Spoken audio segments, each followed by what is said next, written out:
Theoretically, an even much more paranoid conspiratorial phone call. Interview the casting director. Part 5.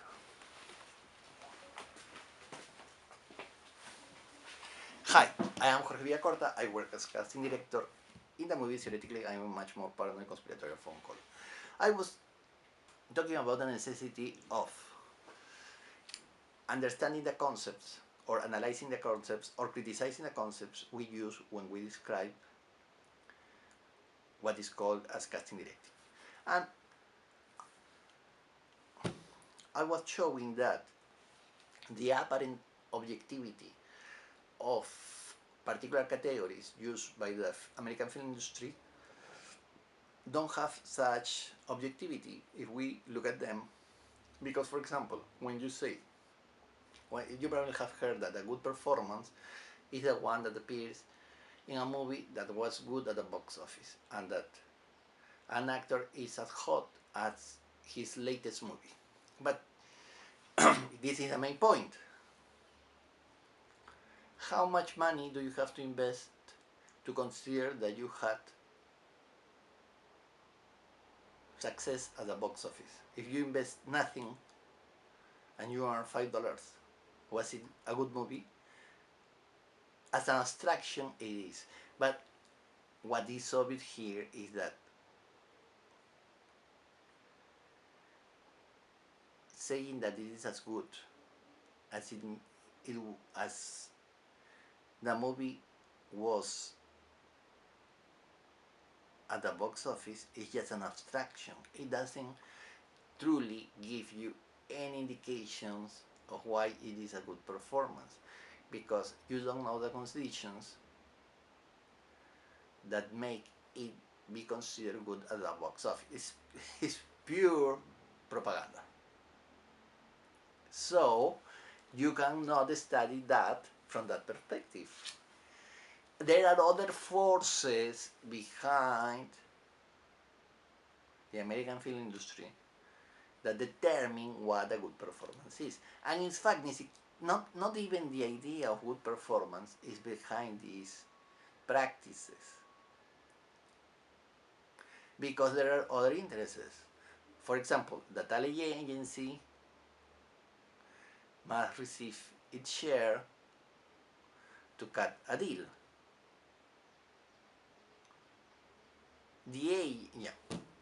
The management agency may intervene and receive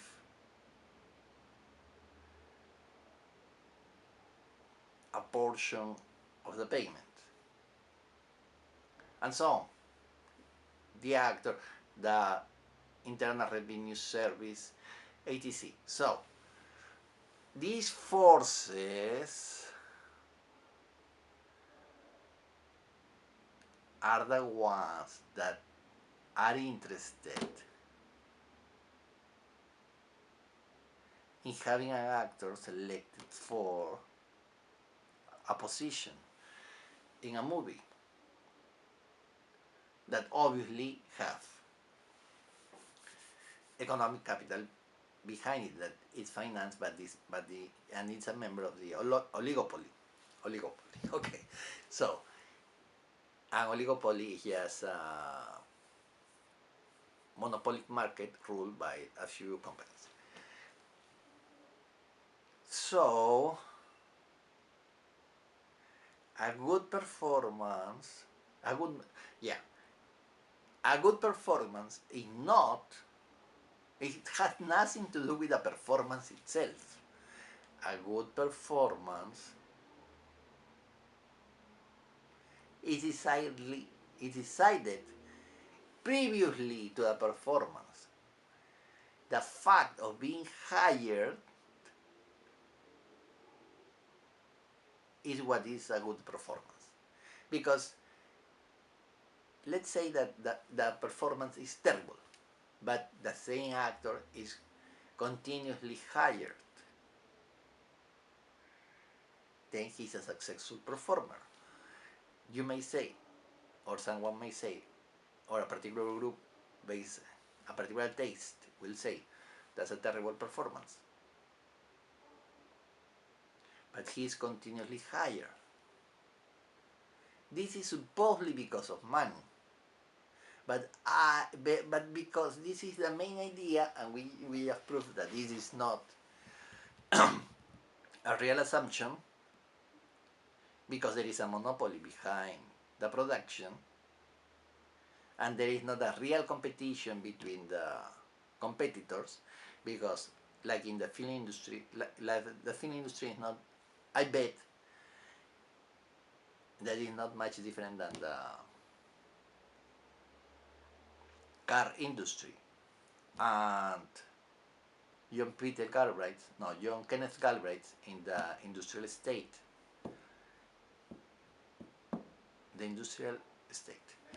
establishes that the car companies don't compete. They have mechanisms to keep the prices fixed without truly, well, they do, even though apparently they don't coordinate. The same happens in the film industry, so there are no competitors. What there is the same situation: a monopoly, an oligopoly that in which the actor occupies a position, and the actor is not the individual, but a group of people that is integrated, in which that have interest in this particular performer. And a good performer is the one that is continuously hired under certain conditions, because these other people behind the actor will receive their share. So I am saying that practically it has nothing to do with the movies themselves, not even with the public taste, because this is like being a contractor for the Pentagon.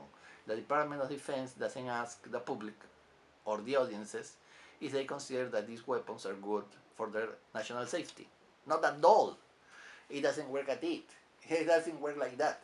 Movies are very similar. Therefore, when I'm talking